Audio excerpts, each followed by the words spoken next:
दिल्ली में जिस प्रकार की परिस्थिति चल रही है, माननीय प्रधानमंत्री जी ने यह कहा कि दिल्ली में गंभीर आपदा आई हुई है।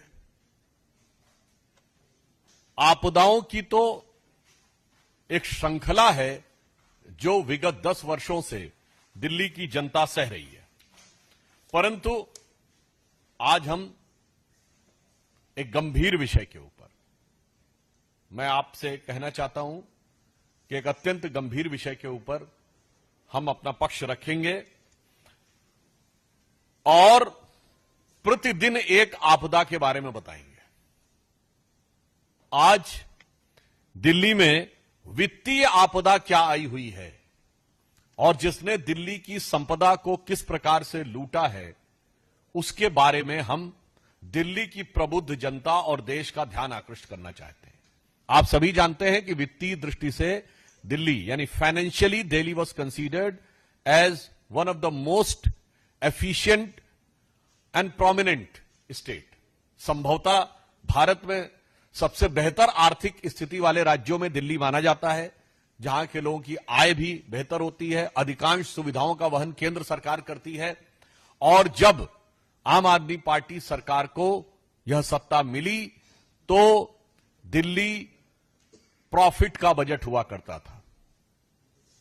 यह वर्ष 2024-25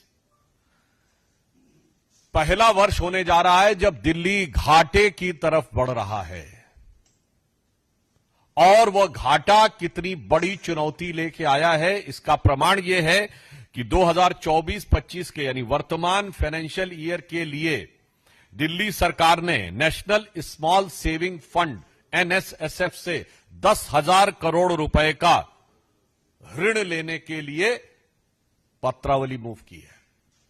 और यह परिस्थिति केवल तुरंत नहीं बनी है, यह अनायास नहीं बनी है।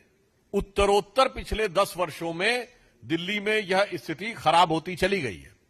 2014-15 में, 2015-16 में दिल्ली का जो राजस्व लाभ था यानी रेवेन्यू में जो सरप्लस था, दैट वाज 1.56%, 1.56% था। यानी कुल मिला के सामान्य दृष्टि से कहें तो जो आय थी उसके मुकाबले जो व्यय था उसके मुकाबले आय 1.5% से अधिक थी, यानी आर्थिक दृष्टि से स्थिति ठीक मानी जा रही थी।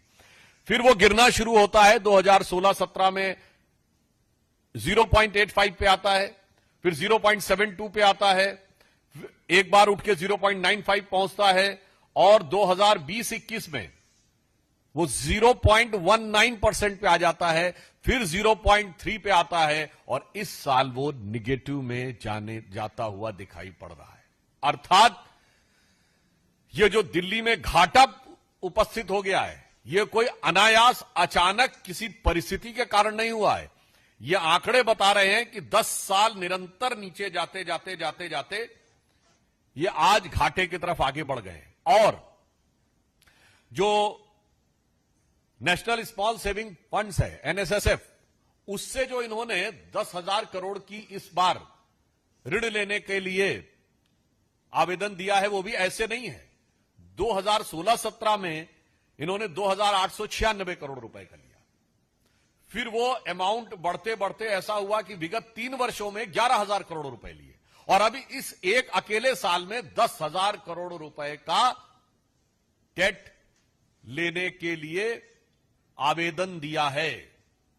यानी अब आप समझ सकते हैं कि दिल्ली के खजाने को लूटकर और खजाना खाली करने में इन्होंने कितने कीर्तिमान स्थापित